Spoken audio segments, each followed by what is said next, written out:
The key thing about DevOps for me is that it really is descriptive of a culture and a cultural change that we've all gone through in the software engineering world over the last 10 plus years.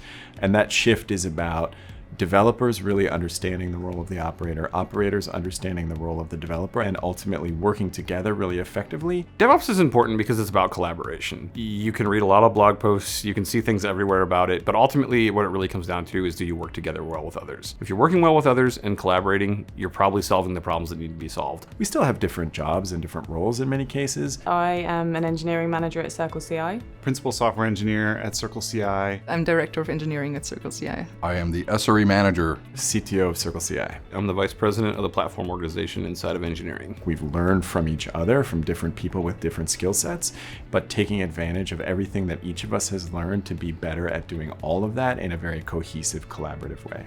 What I work on is trying to enable the entire engineering organization here to succeed. A lot of times that feels like being the duct tape in every scene. We're the people in the basement that you very rarely know about. Our job is to make the tools and design the system so that what the engineers create and deploy can run effectively. Having that longer term strategy and that longer term holistic view of thinking about how do all the pieces fit together, those things are really important. Some of the most important concepts we talk about in the DevOps space are resilience, scalability, reliability. All of those things are not just important when we're talking about systems, but also when we're talking about how we're building teams and how teams are working together. We influence the engineers to be DevOps.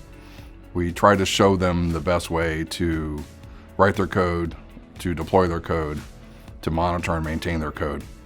Sharing is more important, basically, than everything else having to do with DevOps. And that includes problems. So, if you have a big incident, talk about it and figure out why it happened and what did you learn from it. And not whose fault it was, but how would you learn from it and make it so that it didn't occur the same way the next time. And that all comes down to iterations. Small, discrete executable chunks. The way that you can provide more value than you could before is by creating a feedback loop with the customer. So the developer is putting that all the way out to production. They're seeing how the customers are using it, reacting to it. They're seeing when it goes down in production and having to fix it. And all that information is flowing back to the developer and helping them do a better job. We're operating in a really fast-moving market. We need to get our work in front of customers as early as possible.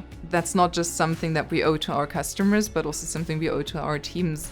Being users of our own software, we want our product to get better. You can't fix everything all in one go, and nor should you try to. It's a marathon, it's not a sprint. When you have a DevOps transformation, you're going to regress. It is not a linear transformation. You will not go from step 1 to step 2 to step 3. You will go from step 1 to 2.5 to 4.5 to 1.1 and back.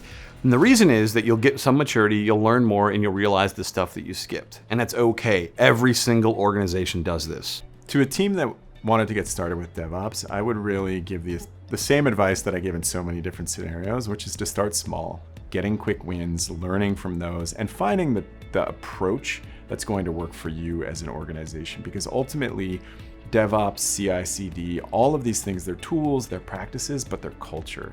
So start small, figure out how it fits into your culture, and then measure your success. Ultimately, being able to have a feedback loop on the process that you're adopting will help you to really adopt it appropriately for you and see those wins and then build on it.